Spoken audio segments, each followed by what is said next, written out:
Think about how easily life can change. One moment, everything runs smoothly, and the next, the shelves are empty, the power is out, and the world feels a lot less stable than it did yesterday. And I want you to picture how, in that split second of realization, you suddenly become the only line of defense between chaos and stability. Because in our rapidly shifting world, where political battles are waged in the streets and on the screens, where entire platforms and businesses come under siege, and where media narratives can flip in the blink of an eye, it is all too easy to become complacent if we assume that everything around us will simply keep functioning as it always has. The truth, as many of you are beginning to sense, is that an orchestrated effort to undermine those who challenge the entrenched power structure is pushing forward with remarkable speed, and the signs of a deeper conflict, one that extends far beyond mere social media spats or the latest protest headlines, are becoming more undeniable by the day. We are observing how seemingly isolated events, from orchestrated riots that leave businesses burning to sudden economic shocks that catch even seasoned analysts off guard, are part of a broader picture that has real consequences for every one of us who values independence, free speech, and the ability to shape our own destiny without having it dictated to us by faceless institutions and elite interests who believe they know better. In this conversation we're about to have, I want to offer you more than just a set of disjointed facts or sensational claims. I want to present a comprehensive roadmap for how you can protect your life, your livelihood, and your loved ones from the forces that seem determined to tighten their grip on every aspect of society. Because I know that knowledge alone is not enough if you aren't able to translate it into tangible action. Let's talk about real, actionable strategies for staying informed when the media is doing everything in its power to distort the truth, for safeguarding your resources when economic and financial upheavals strike without warning, and for ensuring you can secure your home, your community, and your family when civil unrest escalates beyond the point of control. Just as importantly, let's talk about building a form of resilience that goes beyond survival gear and addresses the mindset needed to stand firm in a time when intimidation, confusion, and manipulation are the weapons of choice used by those who benefit from widespread compliance. If you sense that the stakes are high, you're not wrong. And if you recognize that the best time to prepare was yesterday, but the second best time is right now, then I invite you to stay tuned for all that's coming next. Because in this guide, we're going to look at exactly what we're up against, why it matters, and how you can come out on the other side, not just intact, but potentially stronger, more focused, and more certain of your path forward than ever before. If that sounds like a tall order, trust me, I get it. But believe me when I say that the alternative, hoping things magically return to normal, is the biggest gamble you can make in a reality where normal seems to be redefined on a daily basis. My call to action to you right now is this: do not sit by and wait for someone else to fix this, and don't assume that the events around you don't affect your life. By the end of this conversation, I want you to have at least one concrete step you'll take today to bolster your own readiness for whatever may come. Now that I've set the stage, let's begin by tackling why these threats are real, who's fueling them, and what each of us needs to do to stand firm when the system's foundations start shaking around us. I want to talk about why it seems like everywhere we look, there's some new incident or controversy that grabs headlines for a few days before being replaced by something else that feels just as urgent. But often we don't see how all of these events connect. And I understand why, because the media ecosystem is so fragmented that it takes conscious effort to step back and notice the threads weaving these stories together. Whether it's a protest that spirals into vandalism, a big tech crackdown on certain viewpoints, or a sudden policy shift that seems custom-made to favor a handful of well-connected players, I need you to realize that these are not simply random, disconnected crises. There's a consistent pattern that involves powerful groups leveraging orchestrated anger, strategic narratives, and financial networks to pull strings and steer events in ways most people don't notice until it's too late. And this can manifest in attempts to break down businesses that challenge established norms, in smear campaigns against public figures who disrupt the status quo, or in the selective coverage of news stories that keep the public's attention on trivial issues instead of bigger structural concerns. If you think about the frequency with which we've seen entire cities aflame during so-called protests, or the sudden stalling of entire industries due to targeted economic hits, it starts to become clear that these sparks of chaos aren't always spontaneous. Often they're stoked by people with an agenda, and that agenda very rarely includes empowering everyday citizens.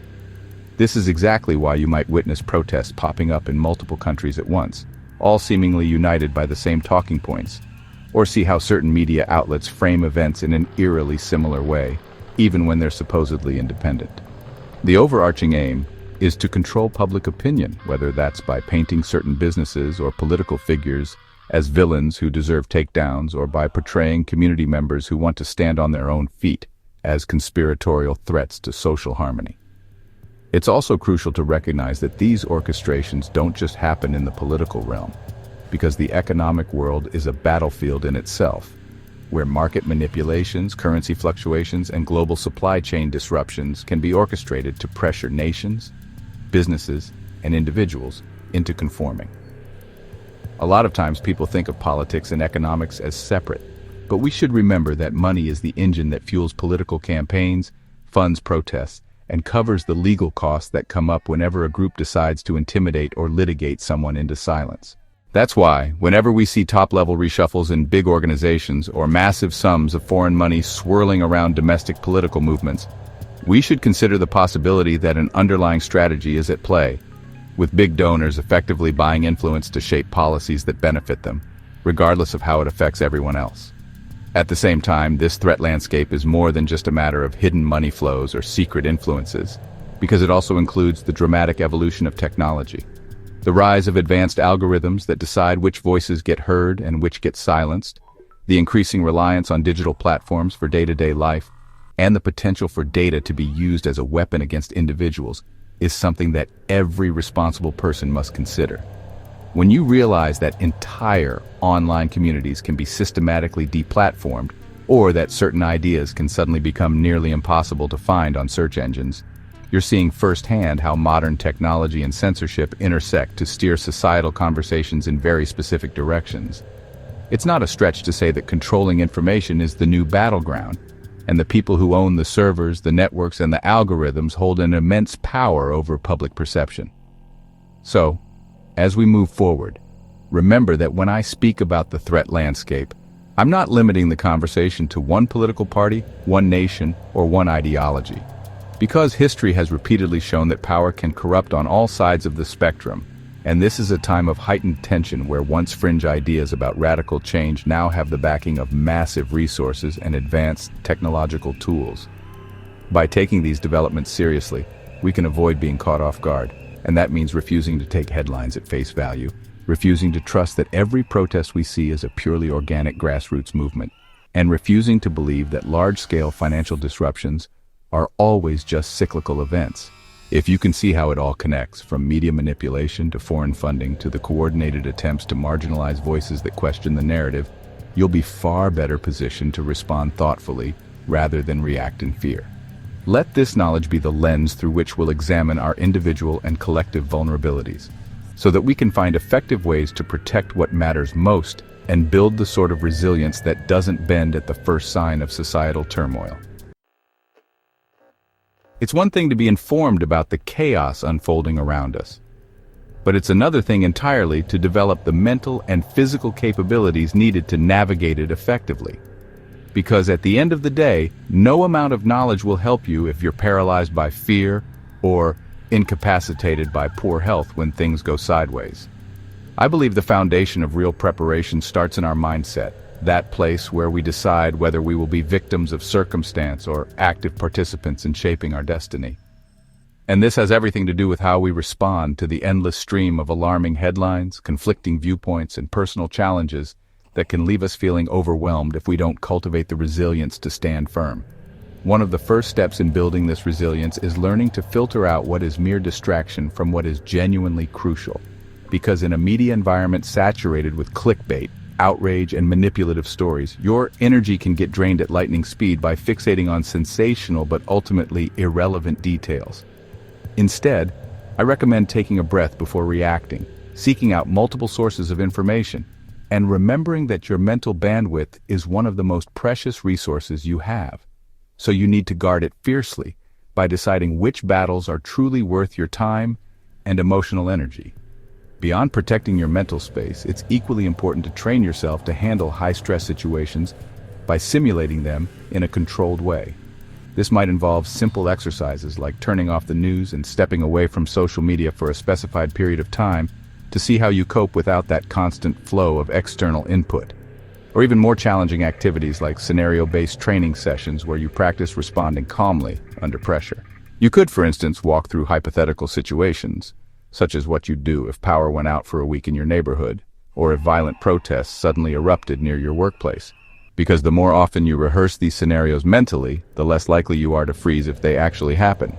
Many people underestimate how paralyzing panic can be in real-life emergencies. So part of mental preparedness is developing the discipline to stay level-headed when everyone around you is losing their composure. You can plan out every detail of your survival strategy, but if your body cannot endure the demands of stressful or even dangerous situations, all that planning might go to waste.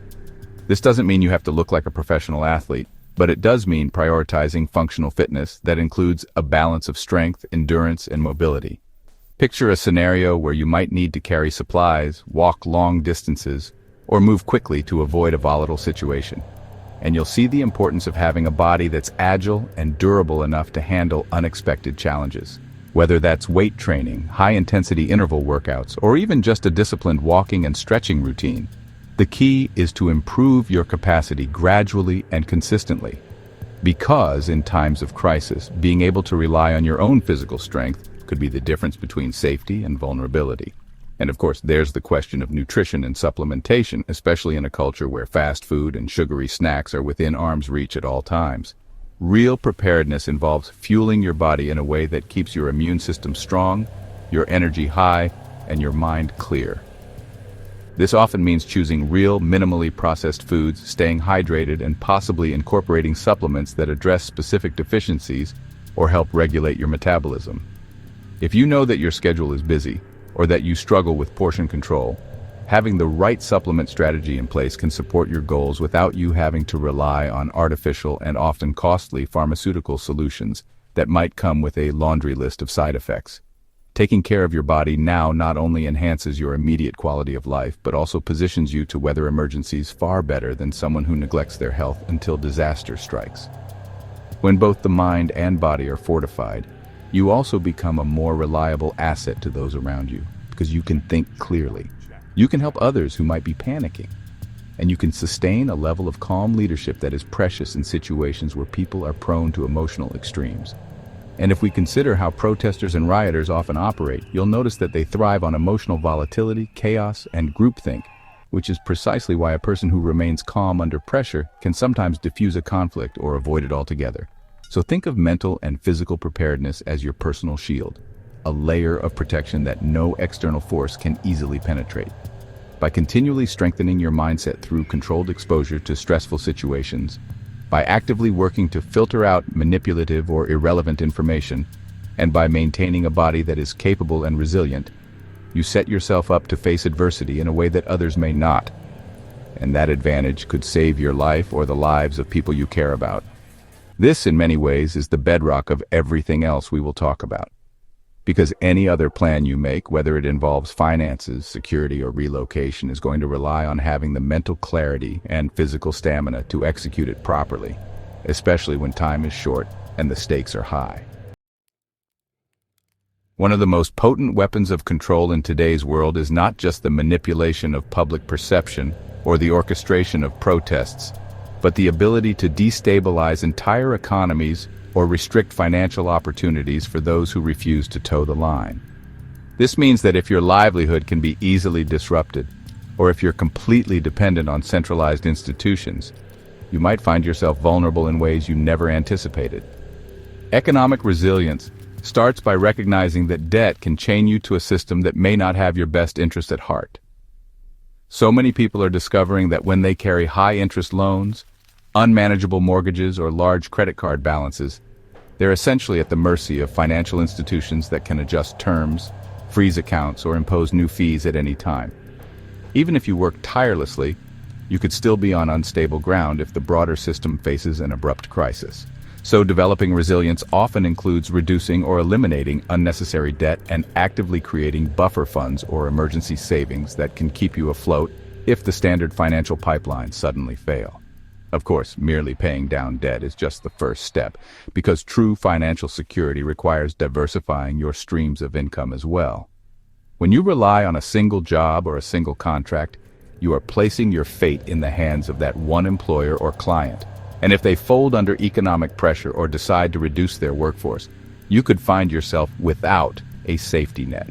This is why it can be so valuable to look for multiple ways to earn income, whether that involves freelancing, starting a small side business, or even investing in real assets like farmland or rental properties.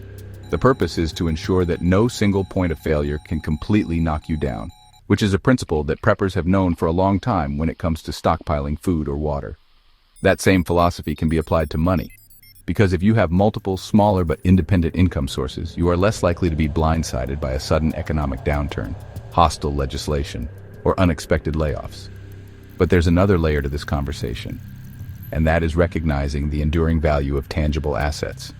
While digital transactions and investments might be convenient, they're also easier for institutions or governments to track, tax, and potentially freeze. By holding physical gold, silver, or other precious metals, you create a form of insurance against sudden currency fluctuations or collapses. Similarly, owning land or crucial commodities can give you a level of protection that purely digital portfolios cannot. Because if the internet were to go down for an extended period, or if certain financial platforms were to impose steep withdrawal limits, you would still have something real and tradable in your possession. This form of asset diversification is not about doomsday paranoia.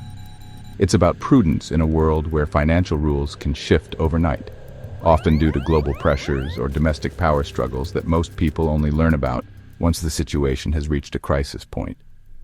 Security also has to factor in here, because if your economic resources are well managed but completely unsecured, you might be inviting trouble, particularly during times of civil unrest or social upheaval.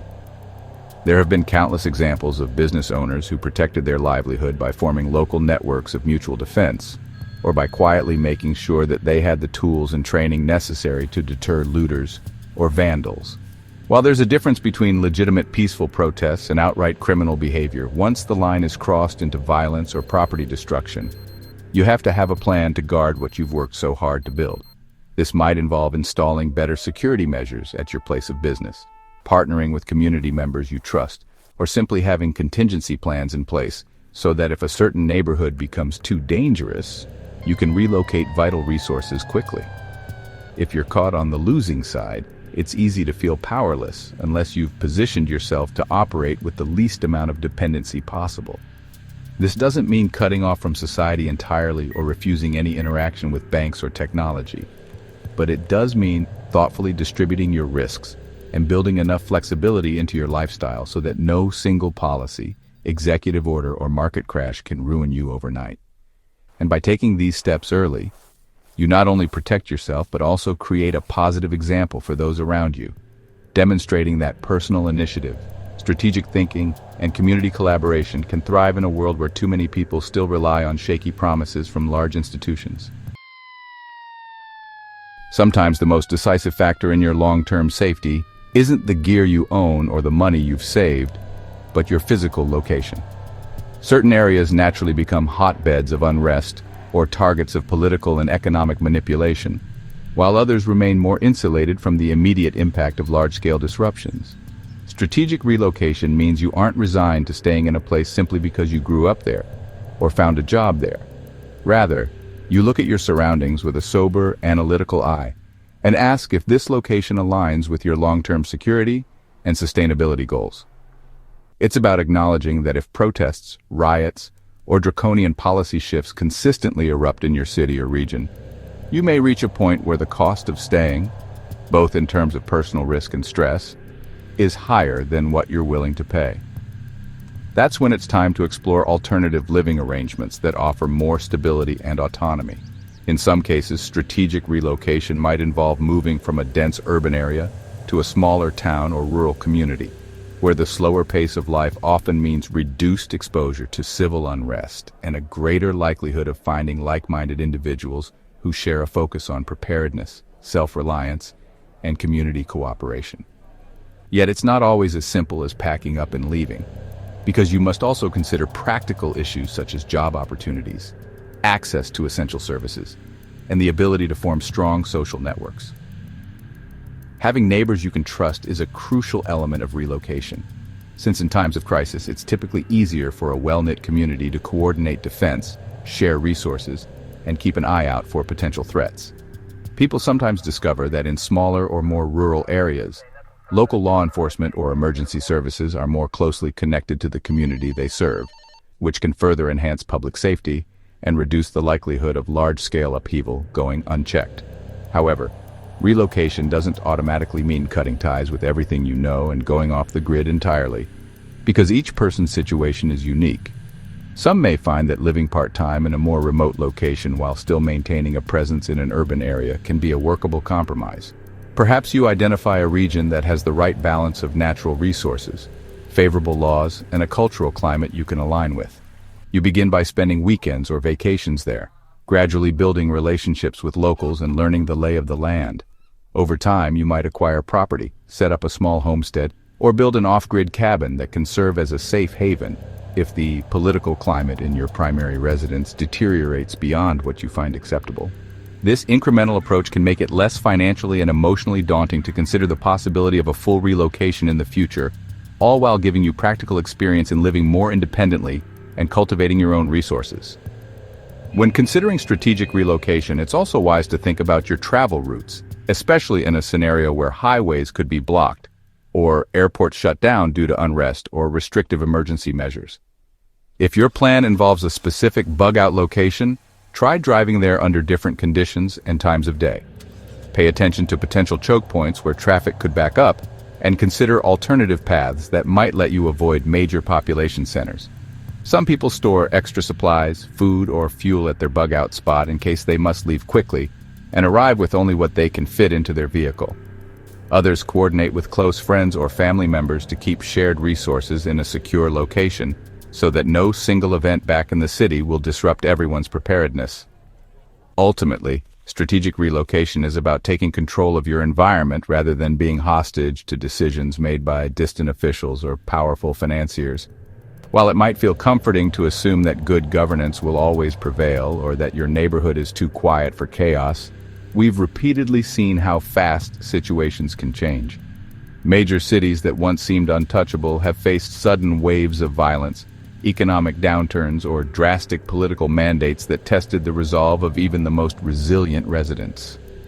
By at least contemplating the idea of relocation and making feasible plans, you maintain the flexibility to adapt when real-world conditions deteriorate. That sense of freedom, the knowledge that you're not trapped, can in itself reduce stress and keep you from feeling cornered. Rather than waiting until the last possible moment, take a proactive stance and ask yourself where you would go, how you would get there, and what you would need to survive comfortably for an extended period if your current location became unlivable. Even if you never choose to relocate permanently, the very act of evaluating those options expands your horizons and gives you a clearer picture of what's possible, which is exactly what preparedness is all about. In a time when the world feels more interconnected than ever, true independence can seem like an impossible ideal. But ironically, this interconnectedness also makes us far more vulnerable if any critical link in the supply chain fails. That's why the pursuit of self-sufficiency isn't just about hoarding resources, it's about cultivating the skills and systems that allow you to function when parts of society stop working as intended. One of the most direct ways to build real independence is to grow your own food, even if it starts with something as simple as a small garden plot or a few containers on your balcony. The process of nurturing plants from seed to harvest teaches you not only about sustainable agriculture, but also how fragile our reliance on supermarkets can be during times of crisis. If you have the space and the know-how, raising livestock or learning how to preserve food through methods like canning and dehydration can move you even closer to a point where you're no longer fully dependent on external shipments that might be disrupted by strikes, riots, or global shortages. Water is another major component because even the most robust grocery store can't save you if the taps run dry or become contaminated. So whether it's drilling a well, installing a rainwater collection system, or simply having a reliable way to purify what you can gather from natural sources, this piece of the puzzle can't be overlooked. Some people are also exploring ways to produce their own energy, such as through solar panels or small-scale wind turbines, so that the lights don't immediately go out if local infrastructure collapses under economic or political strain. While full off-grid living isn't realistic for everyone, making incremental steps toward generating at least a portion of your power and storing enough fuel or battery reserves to handle short-term outages can make a world of difference in how you weather the unexpected. The same principle applies to communication, since relying on a single telecom network or social media platform can leave you cut off if that platform bans you or if the network crashes. Having a backup plan that includes radios, alternative messaging apps, or established face-to-face meeting protocols helps maintain contact with those who matter most, especially when official channels might be compromised or deliberately censored. Community is a huge factor here too, because self-sufficiency doesn't mean going it entirely alone. In fact, many find that connecting with neighbors who have different expertise, maybe someone's handy with mechanical systems while another is good with herbal medicine, leads to a more resilient local network capable of handling a variety of challenges. Ultimately, true long-term survival hinges on being able to provide for yourself the basic elements of life: food, water, shelter, and security, even if the larger society stumbles. This level of readiness may have sounded extreme a few years ago, but in a reality shaped by rolling blackouts, currency instabilities, and political demonstrations that can upend entire regions, it's becoming increasingly prudent. The lessons you learn from growing your own garden, storing essential supplies, and forming reliable community ties can carry over into every other aspect of your life, reminding you that independence is a skill like any other, one that must be practiced, refined, and never taken for granted. We've covered a vast sweep of considerations, from seeing the deeper forces fueling social and political unrest, to making sure your own mind and body are honed against whatever storms may come, to developing economic resilience, planning possible relocation, and taking real steps toward self-sufficiency, so you aren't caught off guard when traditional systems fail you.